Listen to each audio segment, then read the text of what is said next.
Hello అండి, నమస్కారం అందరికీ. ఇప్పుడు మీరు చూస్తున్నది బాదామి కేవ్స్. బాదామి కేవ్స్ అనేవి నార్త్ కర్ణాటకలో బగల్కోట్ డిస్ట్రిక్ట్లో ఉన్నాయన్నమాట.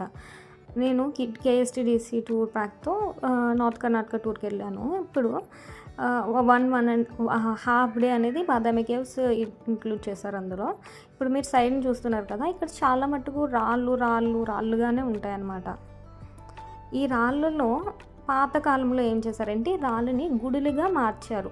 అంటే కేవ్స్ ఈ గుహల్ని చెక్కి ఇన్బిల్ట్ టెంపుల్స్ లాగా లోపల చిన్నగా గోడల మీద శిల్పకళ అనేది ఉంటుందండి. ఇక్కడ టోటల్గా 4 టెంపుల్స్.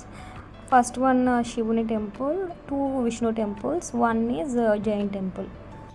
ఇప్పుడు మీరు చూస్తున్నారు కదండి, ఇది మొదటి గుడి, అది శివునిది. బట్ క్రౌడ్ ఎక్కువగా ఉందని స్కిప్ చేసి ఫస్ట్ విష్ణు టెంపుల్కి వెళ్ళిపోతున్నాను.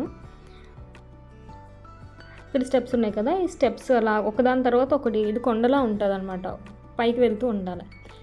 నెక్స్ట్ ఇలా పైకి వెళ్తే మనకి లెఫ్ట్ సైడ్లో ఒక సరస్సు వస్తుంది. ఇది అగస్త్య సరస్సు. ఈ సరస్సులోనే 4 పక్కల గుళ్ళు, సరస్సుకి 4 పక్కల గుళ్ళు ఉంటాయండి. నెక్స్ట్ ఇప్పుడు మీరు చూస్తున్నది రెండో గుడి, అది విష్ణువుడి టెంపుల్. ఇప్పుడు మీరు చూస్తే అండి, లోపల మీకు విగ్రహం కనిపించదు గర్భగుడిలో. అది బేసికలీ ఏంటంటే దీని పర్పస్ అనేది మెయిన్ పూజించే టెంపుల్ లాగా కట్టలేదన్నమాట. దీనిని ధ్యానం చేసే ప్లేస్ ఆర్ ఆలోచించే ప్లేస్ లాగా కట్టారంట అప్పట్లో. ఇప్పుడు మీరు చూస్తుంది విష్ణు ఒక కాలు భూమి మీద, ఇంకో కాలు ఆకాశంలోకి పైకి ఉంటుంది. అంటే దీని అర్థం విశ్వాన్ని తన కాలుతో కొలుస్తున్నట్టు అన్నమాట.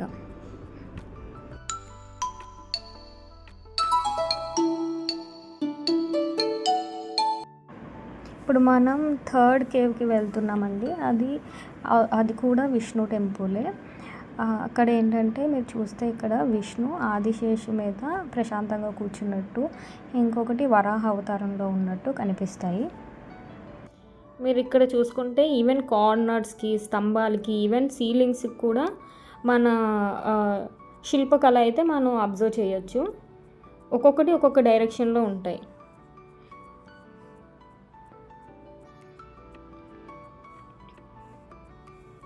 రాధాకృష్ణ ఒకటి, కృష్ణుడు బాల్యంలో ఉన్నది, డిఫరెంట్ స్టోరీస్ మనం ప్రాపర్గా అబ్జర్వ్ చేస్తే అన్నీ కనిపిస్తాయి. ఇది నేను ఫోటో తీశాను క్లియర్గా కనిపించడానికి.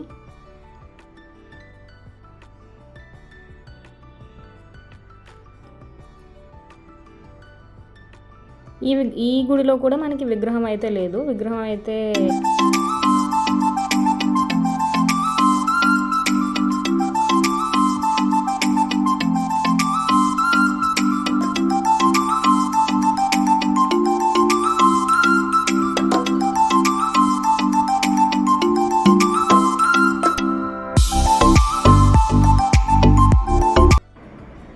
ఇప్పుడు మనం బయటకు వస్తుంటే లెఫ్ట్ సైడ్లో నరసింహ అవతారం ఉంటుందండి. Half man half lion.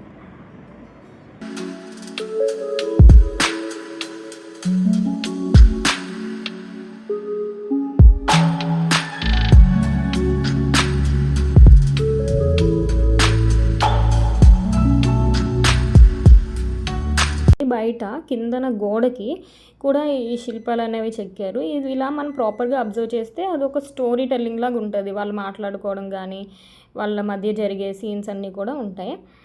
కానీ నేను ఎగ్జాక్ట్గా అబ్జర్వ్ చేయలేకపోయాను అవి ఏం చెప్తున్నాయో. ఇప్పుడు మనం పైకి వస్తున్నప్పుడు మనకి లెఫ్ట్ సైడ్లో అగస్త్య సరస్సు కనిపిస్తుందండి. ఇక్కడ దీనికి నేమ్ ఎందుకు వచ్చిందంటే అగస్త్య మహాముని అక్కడ తపస్సు చేసేవాడని పురాణాల ప్రకారం నమ్మకం. బేసిక్గా శిల్పకళ చేస్తున్న వాళ్ళకి వాటర్ అది కావాలి కదా, వాటర్ అది ఈ సరస్సు నుంచే వచ్చేదన్నమాట. ప్లస్ ఈ సరస్సు నుంచి వచ్చిన మాయిశ్చర్ వలన, తేమ వలన మన ఇక్కడ కేవ్స్ కూడా పగలకుండా చల్లగా ఉంటాయి. ఇంకా ఈ కేవ్స్లో వచ్చి ప్రశాంతంగా తపస్సు చేసుకునే వాళ్ళకి అందరికీ వాటర్ అనేది అక్కడి నుంచే ఉండేది. ప్లస్ ఇక్కడ మార్నింగ్ అండ్ ఈవినింగ్ కేవ్స్ యొక్క షాడో నీడ అనేది సరస్సు మీద పడుతుందంట. ఇక్కడ మీరు చూస్తే సరస్సుకి 4 వైపులా 4 టెంపుల్స్ ఉన్నాయండి. 4 శివ టెంపుల్స్.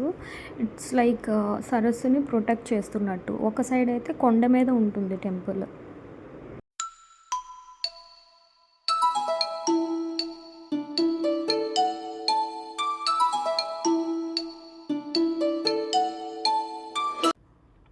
నెక్స్ట్ అనేది మనకి జైన్ టెంపుల్లో నేను కవర్ చేయలేదు, వీడియో తీయలేదు. అక్కడ విగ్రహం అనేది విగ్రహంలా కాకుండా గోడకి చెక్కినట్టు ఉంటుంది, తీర్థంకర్స్వి. సో ఆ విగ్రహం అయితే ఉంది. ఇప్పుడు నెక్స్ట్ మనం ఇందాక ఫస్ట్ టైం స్కిప్ చేసిన ఇది శివ టెంపుల్. ఇక్కడ కూడా మీరు చూసుకుంటే నంది ఉంది కదా. నెక్స్ట్ ఇదంతా గోడల మీద సేమ్ ఇది సిమిలర్గానే ఉంటుంది, విష్ణు టెంపుల్ స్ట్రక్చర్ లాగే ఉంటుంది. పైన సీలింగ్లో అన్ని శివుడికి సంబంధించిన ఇదిగో నాగపాముకి సంబంధించిన కళ ఇవన్నీ కూడా ఉంటాయి ఇందులో.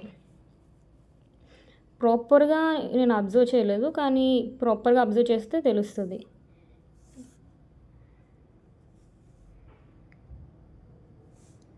త్రిశూలం పట్టుకొని శివుడు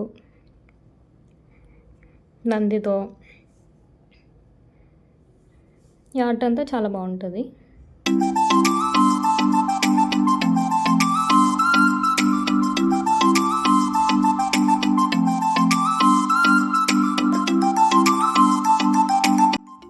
ఇప్పుడు మీరు చూస్తున్నది మహిషాసురమర్దిని విగ్రహం అండి. ఇంకా ఇదే లాస్ట్. ఓకే, ఈ వీడియో మీకు నచ్చింది అనుకుంటున్నాను. Thanks for watching.